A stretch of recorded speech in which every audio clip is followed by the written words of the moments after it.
नीलाञ्जनसमाभासं रविपुत्रं नियमाग्रजं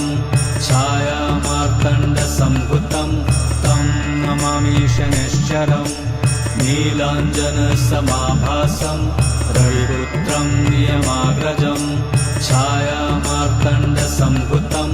तं नमामि शनैश्चरम् नीलाञ्जनसमाभासं रविपुत्रं नियमाग्रजं छायामार्तण्डसम्भुतं तं नमामि शनैश्चरम् नीलाञ्जनसमाभासं रविपुत्रं नियमाग्रजं छायामार्तण्डसम्भुतं तं नमामि शनैश्चरम् नीलाञ्जनसमाभासं रविपुत्रं नियमाग्रजं छायामार्तण्डसम्भुतं तं नमामि शनैश्चरम्